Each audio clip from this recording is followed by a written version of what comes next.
여러분 요것만 좀 하나 좀 설명드리죠. 아까 그 행정 계획이라는 게 나왔죠? 행정 계획. 행정 계획. 네. 그래서 오늘 첫 시간이기 때문에 행정계획 여기까지만 쭉 좀 설명드리고 한 2시 정도 해서 끝내겠습니다. 그냥 쉬지 않고요. 행정계획. 이 행정계획이라는 게 뭐냐? 아까 공법은 이 행정계획이 대단히 중요하다고 그랬잖아요. 행정계획. 그래서 이 행정계획을 잘 알아야 여러분이 공법을 갖다 쉽게 접근할 수 있는데 우리 공법은 아까 선, 계획, 후, 개발이라고 그랬었죠. 항상 계획을 수립해 놓고 개발한다. 계획 없는 개발 없다. 그래서 계획을 알면 돈이 보인다고 그랬잖아요. 자, 이 계획은 말이죠. 지금 우리나라의 행정계획의 체계도를 좀 잠깐 보겠습니다. 체계. 자, 우리 행정계획 중에서 가장 위에 있는 계획이 여러분 무슨 계획이냐? 여러분 이런 계획입니다. 국토의 계획.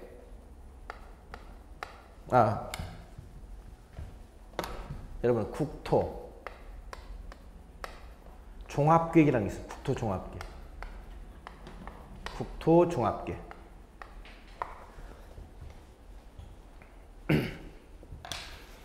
이 국토 종합계획은 뭐냐? 여기 우리가 국토가 나왔으니까요. 국토하면 뭐라고 했죠, 여러분? 전국이라고 그랬잖아요. 여러분 앞으로 이 종합이라는 얘기가 나오면 말이죠. 종합도 이런 의미가 있습니다. 종합은 첫째 우리가 어떤 전국적 의미가 있고 종합은 그러니까 종합하게 되면 어떤 특정 지역과 관련된 게 아니고 종합적인 계획을 보통 우리가 종합이라고 그래요. 전국적인 거. 그래서 전국적인 것이고 종합은 보통 우리가 이건 청사진. 다른 말로 뭐라고 그래? 방향 설정.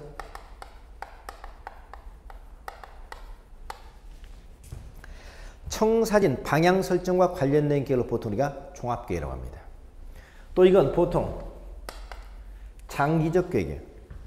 여러분 앞으로 행정계에서 장기하게 되면 통상 20년 단위 계획을 종합 장기라고 그러면 장기. 그러면 자 보세요. 앞으로 국토종합계획 하게 되면 국토종합계획은 어디를 대상으로? 전국을 대상으로.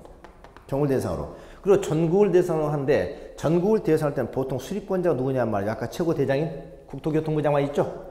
국장이 수립을 해요. 국장. 그러면 국토종합계획 하면 글자 그대로 해석해 보면 뭐냐? 국토종합계획은 전국 국토개발의 20년짜리 청사진입니다. 뭐라고요? 전국 국토개발의 20년짜리 청사진.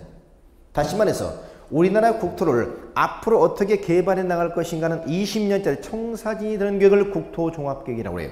우리나라는 이 국토종합계획이 2001년에서부터 2020년까지 수립이 되어 있습니다.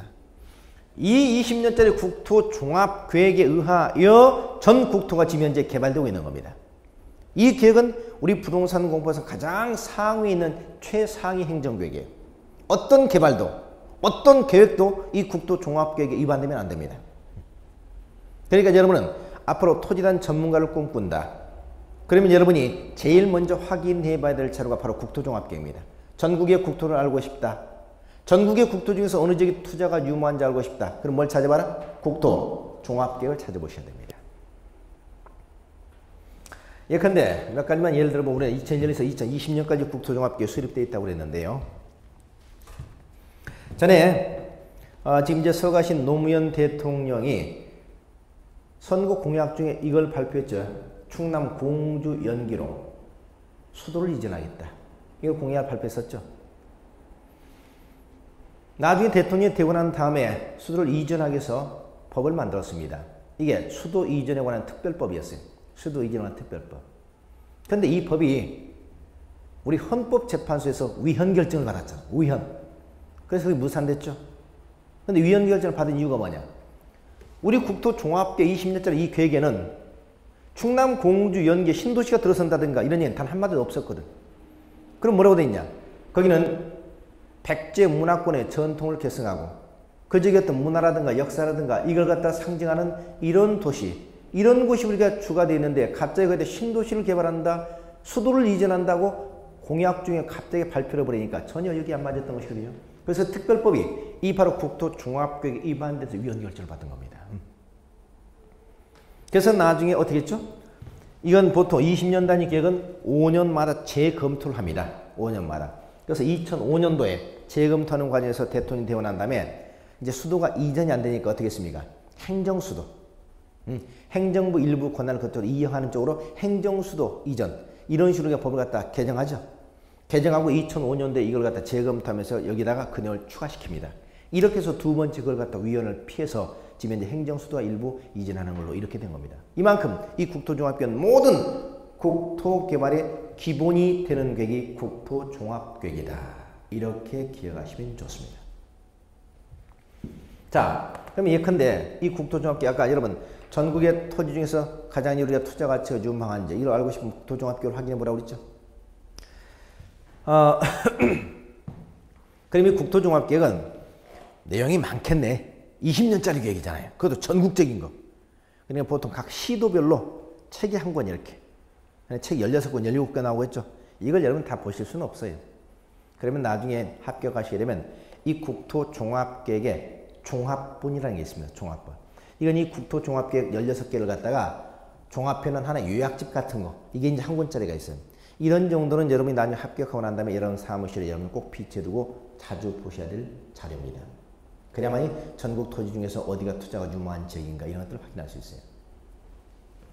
자, 몇 가지만 제가 공개되지 않은 걸 한번 얘기해 볼까요? 이미 2010년도 또 재검토에서 나온 이제 국토종합계획이 있습니다.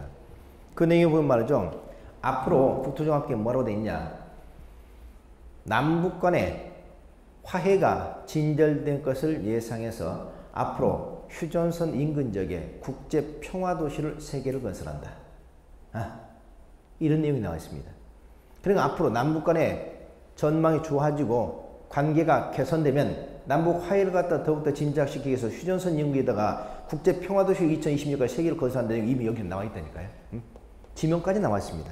구체적인 내용은 나와 있지 않지만. 그러니까 지금 서울의 강남 사람들이 돈 많은 사람들이 전부 다 어디에? 지금 휴전선 인근에다 땅을 사고 있는 거예요. 네. 그러니까 그저도 휴전선 인근 지역 같은 경우만 해도 종전에 땅값이 보통 2,000원, 3,000원 하던 적이 제가 얼마 전에 그 뭐 공동 경비구역 있죠? JS에 거기를 다녀왔는데 거기에 뒤에 보니까 땅값이 평당 20년까지 올라가 실제로. 그렇게 그 사람들이 지금 이제 땅을 살 때는 지금 당장을 보고 사는 게 아니고 언제? 앞으로 5년 뒤, 10년 뒤, 또는 자손들을 보고 땅을 사는 거거든요. 그리고 언젠가 한 번씩 대박이 터질 수 있다는 얘기죠. 이런 것들이 바로 이 국토종합계획의 근거를 두고 있는 겁니다. 지난번에 또 이제 8월 28일 우리 박근혜 대통령이 뭘 발표했어요? 비무장지대 내다가 국제공원을 조성하자. 공원을 조성하자. 이걸 갖다 북한에다 제안을 했죠. 이게 북한이 제안만 받아들인다면 언제든지 실현될 수 있잖아요. 그것도 결국 이거하고 무관하지 않습니다. 자, 이런 식으로 우리가 국토종합계획의 전국의 토지 중에서 어느 지역이 유망한가를 갖다 확인해 볼 수가 있다는 겁니다. 그럼 두 번째 국토종합계획 밑에 나오는 계획이 뭐냐? 나오는 계획이 소위 여러분 광역 도시계획이라는 게 있습니다. 광역도시계획. 광역도시계획. 이건 우리가 광역도시계획이라는 건 말이죠. 앞으로 여러분 이 도시라는 표현이 나오면 이 도시는 어딜 얘기하냐? 이걸 얘기 항상 특별시, 광역시, 특별자치시, 특별자치도,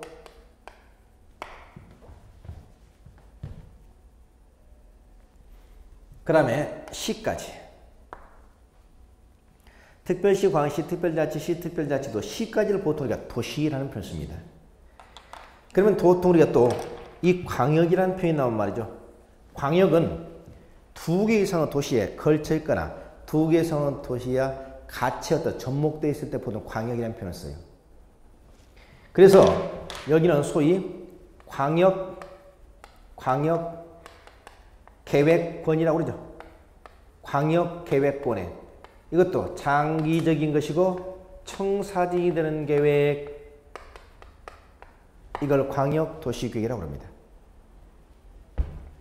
다시 말해서 둘 이상 도시를 묶었다고 그랬죠. 여기 A라고 하는 도시가 하나 있고 B라는 도시를 이렇게 나갔다. B라는 도시.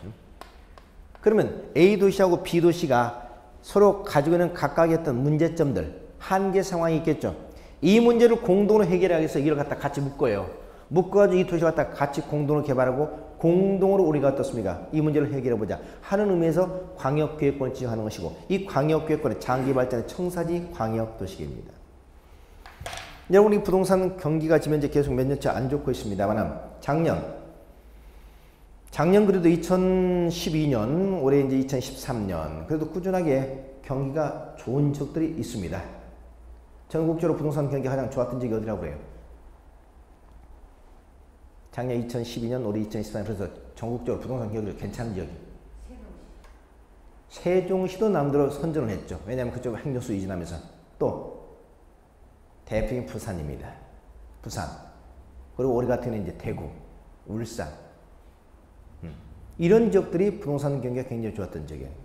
뭐 울산이야 여러분 잘 아시겠지만 우리나라에서 가장 경제 수준이 높은 지역이 울산이죠. 올해 이제 대구가 좋았던 것은 그쪽에서 대통령도 나왔고, 그러면서 그동안 이제 대구가 나오고, 그 다음에 부산. 부산이 경제가 좋았던 이유는 뭐죠? 여러 가지 요인이 있죠. 뭐 일본이 대신이 일어나면서 어떻습니까? 일본 사람들이 그 불안감에서 부산 지역에 뭐 아파트를 갖다 매입하게 됐다는 뭐 이런 얘기들도 설득이 있게 들려오기도 하고요. 또 하나 이유 중에 하나는 어떻습니까? 부산과 거제도를 연결하는 거가 대결한 도로가 건설됐어요. 되면서 어떻습니까? 이제 부산에 왔던 사람들이 거제도 왔던 부산들이 전부 다 틀려서 여기서 어떻습니까? 서로 관광객도 많이 늘어나고 투자도 유치되고 이런 특징도 있죠. 이게 바로 뭐냐? 부산과 거제도를 연결하는 도로 하나, 뭐야?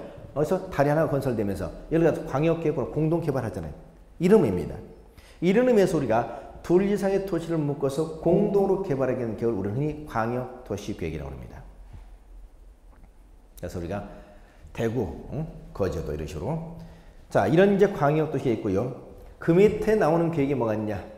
세 번째 계획이 도시, 군 계획이라는 게 있습니다. 도시, 군 계획.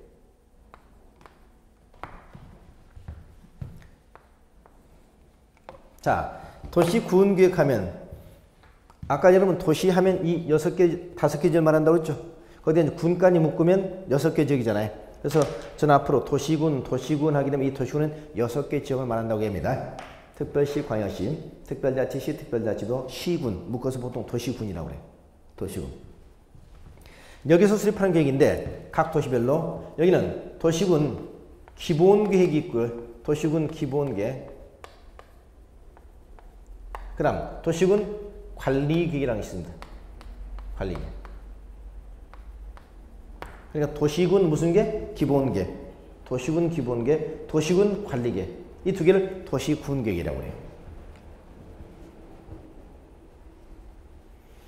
그러면 기본계획은 뭐냐? 기본계획 역시 이것도 장기계획이고요. 이것도 청사진이야.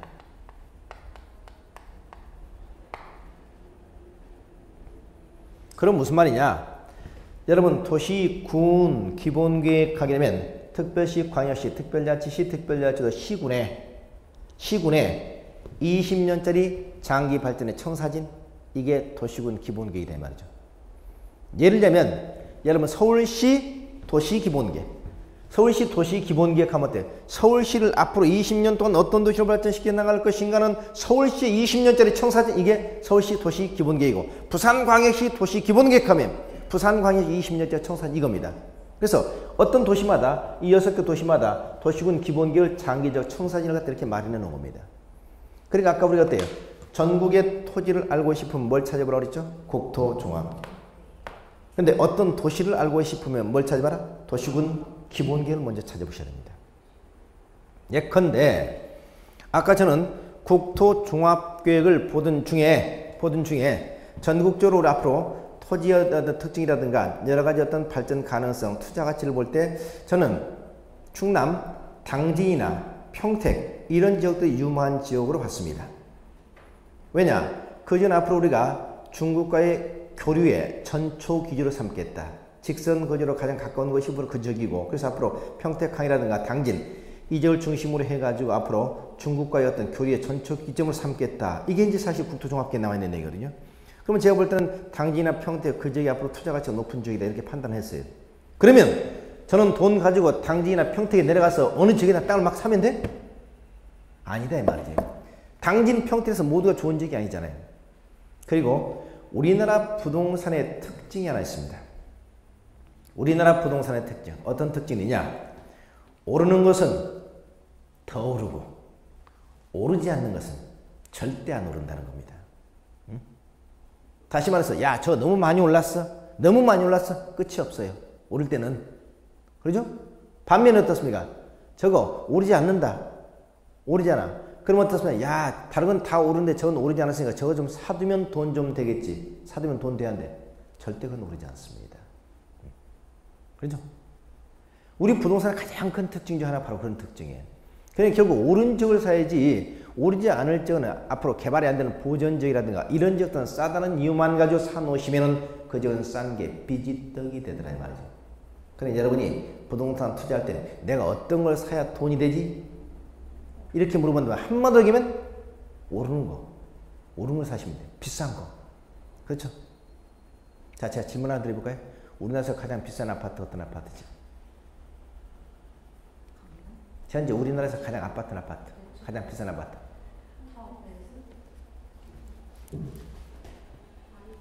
네? 한때는 아이파크가 가격이 괜찮았죠. 물론 그 이전에는 타워팰리스가 괜찮았죠. 지금은 전부 다 순위에서 밀려나 있습니다. 지금 가장 비싼 아파트는 어디 있어요? 강북에 있어요. 아세요? 강북에. 어디? 뚝섬에 한화에서 건설한 한화 갤러리아 폴이라고 했죠. 뚝섬역에. 이게 전세가 297세대인데 거의 평수가 어떻습니까? 90평, 100평 돼야. 이게 분양가 최소 50억이었어 거의. 지금 우리나라에서 가장 비싼 아파트가 그 아파트예요.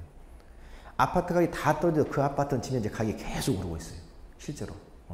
비싼 아파트는 가격이 더 오른다니까요. 지금은 제일 비싼 아파트가 타워팰리스나 아이파크 아니에요. 실제로. 그러니까 결국 부동산 가격이 안 좋아도 그런 아파트 오를 가격은 어떻습니까? 고급 아파트는 가격이 더 오른다니까요. 실제로. 분양할 당시 거의 50억이 정도 분양이 됐는데 실제로 지금 가격이 계속 더 오르고 있다고요. 그러니까 실제로 여러분이 어떻습니까? 항상 우리가 어느 지역을 갖다 투자할 것인가 봐야 되는데 그때 봐야 되는 게 뭐다? 기본계획을 보셔야 돼요. 평택시 기본계획. 예? 당진 기본계획을 딱 보니까 여기는 시가와 예정용지를 앞으로 시가화시킬 지역, 여기는 개발하지 않고 보존할 지역, 여기는 시가화시키되 몇 단계로 배열할 지역, 이게 전부 다 기본계획에 나와 있고 도면까지 다 나와 있다고요. 그럼 우리는 그걸 보고 어느 지역을 투자할 것인가 선별해야 되지. 아까 개발도 안 되는 보존지역에다 투자를 하면 안 된다는 얘기입니다. 그래서 여러분은 앞으로 전국의 토지를 알고 싶으면 무엇을 확인해보고 국토종합계획. 그 국토종합계획에서 도시가 정해졌다. 평택, 당진. 그러면 그 지역에 가서 어떤 지역이 투자가 유망한 것을 알고 싶다. 그러면 그 지역의 도시군 기본계획을 확인해 보셔야 됩니다. 그러면 시가와 예정용지라든가 앞으로 개발할 예정지역 이런 지역에 투자하는 게 좋겠죠. 그리고 그 지역에 이제 우리가 이건 뭐냐? 이 관리계획은 이건 중기계획이야. 중기계획은 보통 10년 단위 계획입니다. 그리고 무슨 계획이냐? 이건 구체적 계획입니다. 구체적.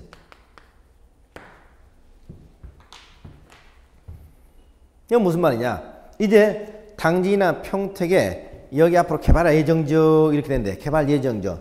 그 개발 예정지역에 뭐가 들어서고 공원이 들어서고 학교가 건설되고 도로가 건설되고 어느 규모로 언제 이런 구체적인 내용은 도시군 관리계획에서 나오는 겁니다.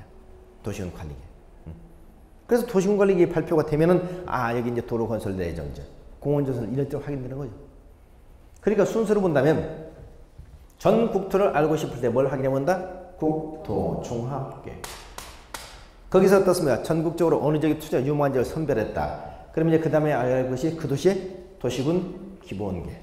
도시군 기본계획. 그 다음에 그 지역의 구체적인 내용을 알고 싶다. 그러면 도시군 관리계획을 확인해 보셔야 됩니다. 다시 말해서 우리가 서울시 도시기본계획 하면 서울시에 2020년까지 도시기본계획 지면제 수립이 되어 있어요. 그러면 여러분이 한번 집에 가면 인터넷 검색하면 찾아보세요. 서울시 기본계획을. 그럼 서울시 기본계획 올려져 있을 겁니다. 그러면 그 내용을 보면서 서울시가 앞으로 20년 동안 어떤 도시로 어떻게 개발될 것이냐는 쭉 내용이 나오는데 그 내용이 좀 책 한 권 이렇게 돼 있어요.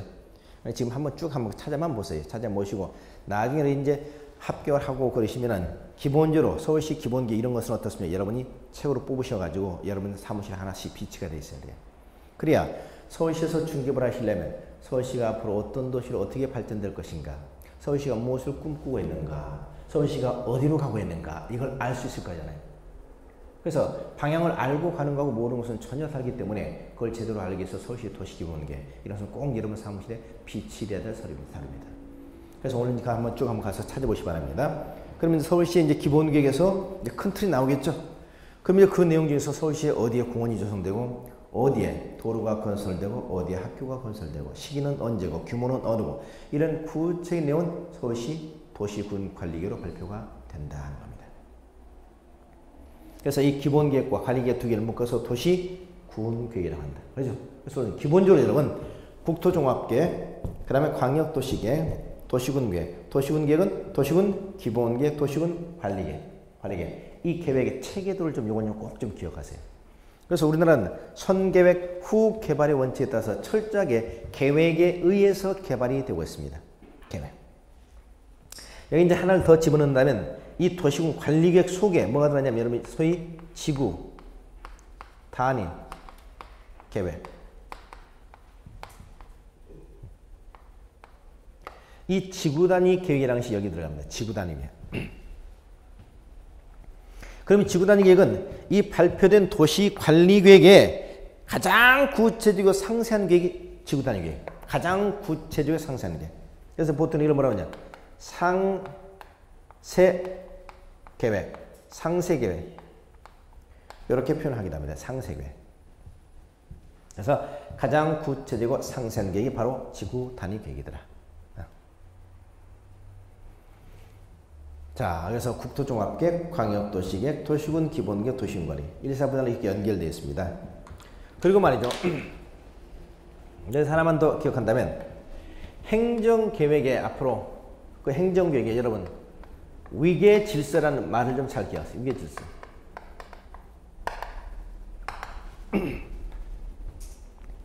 여러분 행정계획의 위계질서라고 하는 것은 말이죠. 계획은 항상 어떤 계획이 상위 계획이고 어떤 계획이 하위 계획 이런 질서가 있다는 겁니다. 자, 그럼 앞으로 국토종합계획은 최상위 계획이라고 해요. 그럼 그 밑에 광역도시계획. 광역도시 밑에 도시군 기본계획, 도시군관리계획, 도시군관리계획 속에 지구단위계획이 포함되어 있죠. 그러면 앞으로 어떤 계획이 상위 계획이고 어떤 계획이 하위 계획이고 이런 얘기가 나오면 여기는 어떤 질서가 있느냐. 다음과 같은 네 가지 질서가 있습니다. 네 가지 질서. 하나, 둘, 셋, 넷. 무슨 말이냐? 첫째, 하위 계획은 하위 계획은 상위 계획에 어떻게 된다? 항상 적합하게 수립돼야 된다. 이 하위 계획은 상위 계획 위반되면 된다, 안 된다? 안 된다는 거죠. 집에 있는 아들이나 딸이 아빠나 엄마에게 대들면 돼요, 안 돼? 안 되죠? 네. 돼요? 그래서 어떻습니까? 하위 계획은 상위 계획 항상 적합해야 됩니다. 그러나 두 번째, 하위 계획이 상위 계획에 적합하지 않게 수립이 됐어요. 않게 수립돼도 그 하위 계획은 당연 무효는 아닙니다. 당연히 뭐 일단은 유효해요.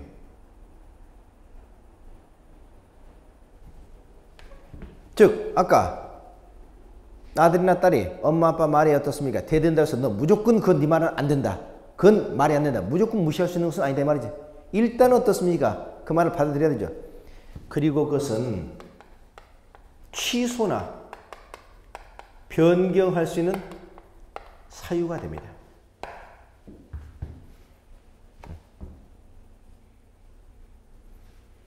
그러나 끝까지 하위 계획과 상위 계획이 충돌하게 되면 항상 상위 계획을 뭐 하게 된다? 상위 계획을 우선하게 됩니다.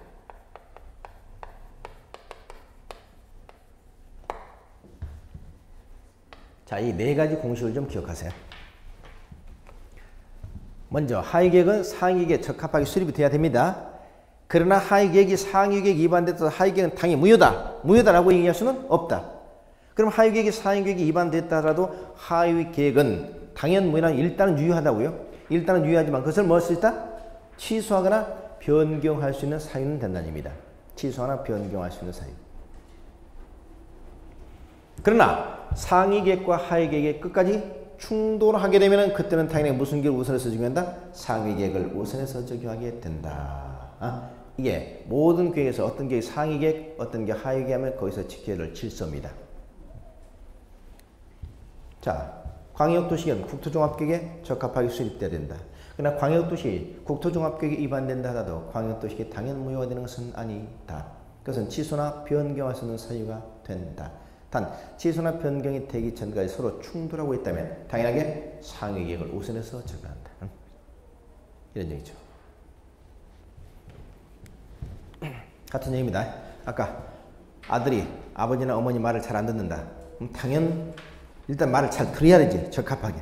근데 말을 안 듣어도 무조건 무효다라고는 얘기할 수 없다는 얘기죠. 그러나 끝까지 어때요? 끝까지 버티면 어떻게 한다? 끝까지 서로 충돌하죠. 그때 어떻게? 그때는 강압적으로 나를 따라와라 해서 상위계획을 우선해서 적용해야지. 그렇죠? 자, 이게 행정계획의 위계 질서라는 겁니다. 행정계획의 위계 질서. 자, 이렇게 해서 행정계획 그 체계도 상위계획 하의 체계도 하고 행정계획 위계 질서가 갖는 그 의미를 좀 잘 좀 이해하시기 바랍니다. 자, 그럼 오늘 이제 첫 시간에 우리가 좀 뭘 공부했나? 오늘 첫 시간에 좀 어때요? 용어 좀 부드럽지 않죠? 용어들이? 자, 오늘 이제 공부했던 내용을 다시 한번 쭉 정리를 한번 해보겠습니다. 제일 먼저 뭘 공부했나요? 부동산 공법이 뭔가? 부동산 공법 개념 정리했죠?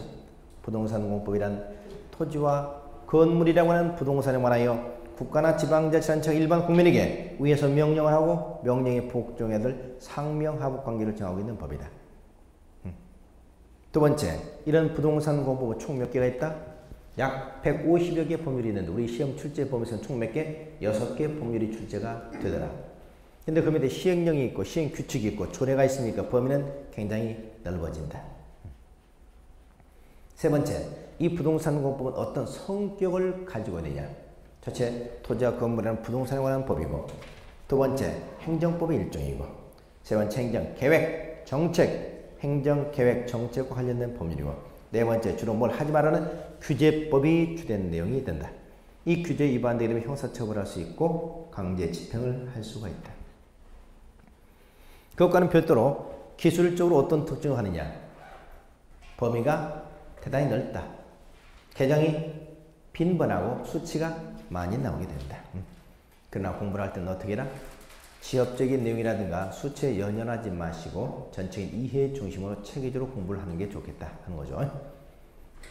그 다음에 행정계획, 행정계획의 체계도 국토종합계획, 광역도시계획, 도시군기본계획, 도시군관리계획, 그리고 지구단위계획.